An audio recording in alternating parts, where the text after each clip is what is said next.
Bom dia, caros amigos do Facebook, YouTube, seja por qualquer rede social que você esteja prestigiando o meu trabalho. Se você gosta, curte, se inscreve, compartilha, ativa o sininho, critica, sugere, vai me ajudar, né? Então vamos refletir aí sobre os últimos acontecimentos, né? Envolvendo aí a possível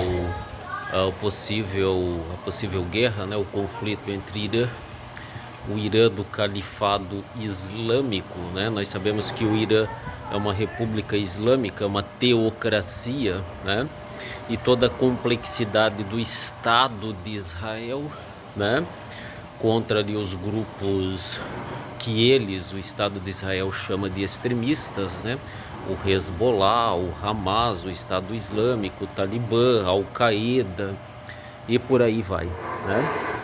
Então, num dos artigos aí do professor Olavo de Carvalho, né, da qual está disponível em um dos meus vídeos do Facebook, ele acena, né, para o fato de que um conflito, uma guerra Oriente-Ocidente estaria próxima, né? Estaria próxima, relembrando os conflitos Rússia-Ucrânia, China-Taiwan e ali no Oriente Médio, o Estado de Israel, né? O Estado de Israel contra aqueles países árabes, né? Inclusive com grupos extremistas árabes. O que se sucede então, né? O que nós temos que entender então? O Estado de Israel, criado em 1948, 14 de maio de 1948, pós todas aquelas problemáticas lá do Holocausto, da Segunda Guerra, dos campos de concentração, né? Já ali mentalizado pelo Theodor Herzl no final do século XIX, o Estado de Israel foi criado em 1948 para abrigar um povo, né, uma nação que não tinha pátria, que não tinha país, né? O chamado Estado de Israel. E os conflitos ali foram muitos, né? A Guerra dos 6 Dias, a Guerra do Yom Kippur, diversos atentados terroristas, né? Nós não podemos esquecer que quem financia o Estado de Israel, obviamente, são os Estados Unidos da América, né? Metade dos judeus do mundo vivem nos Estados Unidos da América, né? Nos Estados Unidos da América. Então, o que acontece? O que se sucede? Israel é protegido pelos Estados Unidos da América. Sempre foi, todo mundo sabe disso, né? Todo mundo sabe disso. Os protocolos dos sábios de Sião são um documento antigo do século XIX, feito pela Uquirana, né? Pela Uquirana da época dos Quizares, que já alegava um pretensioso plano, uma conspiração onde o judeu, né, encabeçaria um plano para a dominação mundial. E é isso que a esquerda, né, a esquerda ocidental, nas suas mais diversas ramificações, né, eles têm segmentações, mas eles têm pontos centrais, pontos de convergência, né? E um desses pontos de convergência é que o Estado de Israel seria um Estado imperialista, né, capitalista, opressor do mundo árabe, né, opressor ali da faixa de Gaza, né, e que os grupos terroristas seriam uma resistência a esse expansionismo de Israel. Volta um pouco à questão dos protocolos dos sábios de Sião. Por quê? Nos protocolos dos sábios de Sião já se previa uma suposta conspiração mundial, né, através de banqueiros, de mídia, de grandes empresas, de grandes artistas, de grandes intelectuais, onde o judeu, né, ele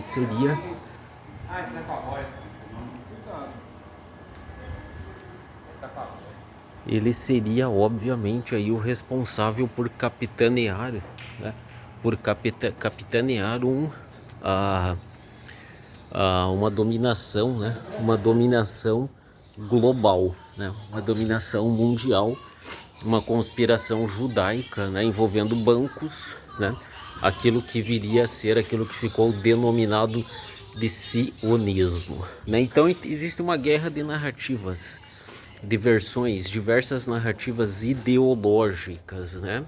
Diversas narrativas ideológicas, onde a esquerda acusa a Israel, né, de ser imperialista, né, de ter um plano imperialista capitaneado pelos Estados Unidos da América, que representaria a civilização ocidental, Deus, pátria e família, valores nacionalistas, patrióticos, de vertente judaico-cristã, né?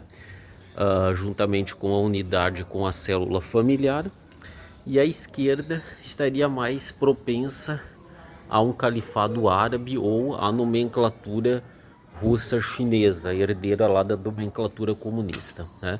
Então a esquerda é visivelmente anti-Israel, ou antissemita ou anti-sionista, né? Anti-sionista seria ante um projeto de dominação global do Estado de Israel. Antissemita seria ante os valores judaicos, né?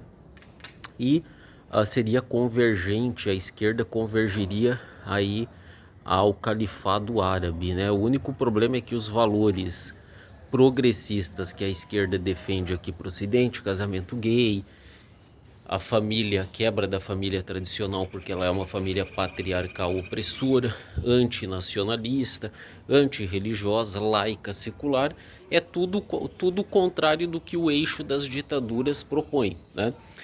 A esquerda propõe um projeto aqui progressista, gaysista, racializador, antifamília, antipropriedade, anti-nação ou antipátria, embora defenda um Estado forte, mas ele é apoiado e apoia as grandes ditaduras, Vladimir Putin, Ahmadinejad do Irã, a Fraternidade Islâmica, o Califado, né? O Flávio Mongerstein, ele tem um artigo, né?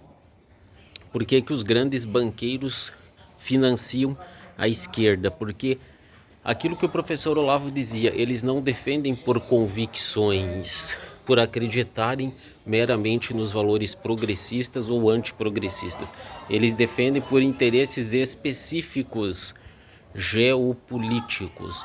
Por que eles defenderiam progressismo aqui, né? Agenda woke aqui, sexy lib aqui, escola de Frankfurt aqui, Herbert Marcuse e Adorno, mas na prática, no mundo da prática, apoiariam quem? O eixo das ditaduras, né? Irã, China e Rússia, né? Então nós temos que ter em mente, quando nós analisamos essas questões, nós temos que ter em mente que para os agentes de transformação, para os revolucionários, o que vale não são as suas convicções íntimas, não são as suas convicções íntimas, mas sim o papel que ele ocupa, dentro daquela organização. Por isso que pode parecer contraditório o fato da esquerda apoiar o progressismo, a agenda woke, o sexy lib, a maconha, o aborto, a quebra da família tradicional, o uso de drogas e tal, mas apoiar isso em termos de valores, ele ser favorável a esses valores anticonservadores aqui no Ocidente, mas ser amplamente favorável ao eixo das ditaduras, né? Irã, China e Rússia, né? Embora esses países a gente saiba, obviamente, que lá não tem agenda woke, não tem progressismo. O Irã, por exemplo, é pena de morte para o homossexualismo, porque eles não estão interessados nos valores, mas sim no esquema globalista, né, que pode, num determinado momento, defender certos valores e em outra situação, outros valores.